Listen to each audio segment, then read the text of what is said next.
Parliament వర్షాకాల సమావేశాలు ఈ నెల 20 నుంచి ప్రారంభం కానున్న నేపథ్యంలో మహిళా రిజర్వేషన్, నియోజకవర్గం పునర్విభజన బిల్లుల ఆమోదం కోసం బీజేపీ ప్రయత్నాలు ముమ్మరం చేసింది.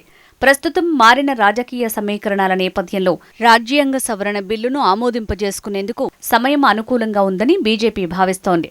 ఈ సమావేశాల్లో దేశవ్యాప్తంగా సుదీర్ఘకాలంగా పెండింగ్లో ఉన్న వన్ నేషన్ వన్ ఎలక్షన్ ప్రతిపాదనకు సంబంధించిన రాజ్యాంగ సవరణ బిల్లులను ప్రభుత్వం మళ్లీ తెరపైకి తీసుకురానుంది. సాధారణ చట్టాలలాగా ఈ బిల్లులను కేవలం సాధారణ మెజారిటీతో ఆమోదించడం సాధ్యం కాదు. వీటికి ప్రత్యేక మెజారిటీ అవసరం.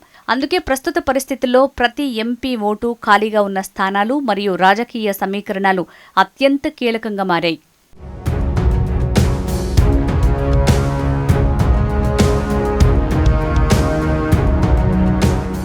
మహిళా రిజర్వేషన్, నియోజకవర్గ పునర్విభజనకు సంబంధించి రాజ్యాంగ సవరణను ఆమోదింపజేసుకునేందుకు లోక్సభలో బీజేపీకి 360 ఎంపీల మద్దతు అవసరం.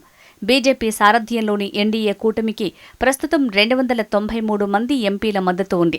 ఇటీవల తృణమూల్ నుంచి వేరుపడిన 20 మంది ఎంపీల మద్దతు, డీఎంకేకు చెందిన 22 మంది ఎంపీల మద్దతు కూడగట్టగలిగితే మాత్రం ఎన్డీఏ సంఖ్యాబలం 335కు చేరుతుంది.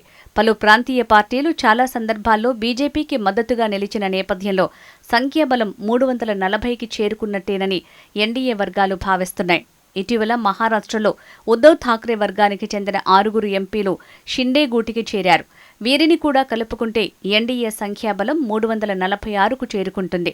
శరద్ పవార్ పార్టీకి చెందిన 8 మంది ఎంపీల మద్దతు సాధించగలిగితే ఈ సంఖ్య 354కు చేరుతుంది. అప్పటికే మ్యాజిక్ మార్క్ని చేరుకునేందుకు ఎన్డీఏకు 6 ఎంపీల మద్దతు అవసరం.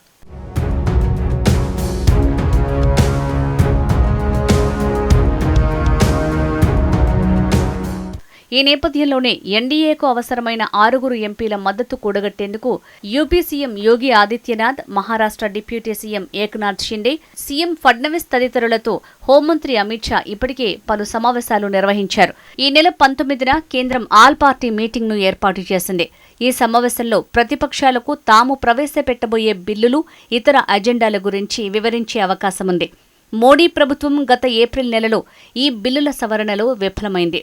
నియోజకవర్గాల పునర్విభజన తర్వాత లోక్సభ, రాష్ట్ర అసెంబ్లీల్లో స్థానాలను పెంచి మహిళా రిజర్వేషన్లు కల్పించేందుకు ఉద్దేశించిన బిల్లు ఆమోదానికి మరో 54 ఓట్లు తక్కువై ప్రభుత్వం ఓటమి పాలైంది. సాధారణ ఓటింగ్లో ఎన్డీఏ సులభంగా గెలిచినప్పటికీ రాజ్యాంగ సవరణలకు అవసరమైన సంఖ్యాబలం లేదని ఈ ఘటన నిరూపించింది.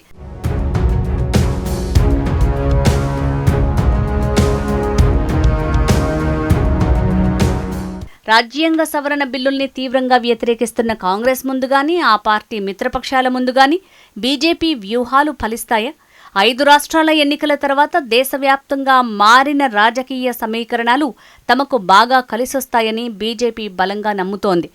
ఈ ధీమాతోనే ఈసారి కీలకమైన రాజ్యాంగ సవరణ బిల్లులకు ఆమోదం లభించే దిశగా ప్రయత్నాలను ముమ్మరం చేసింది.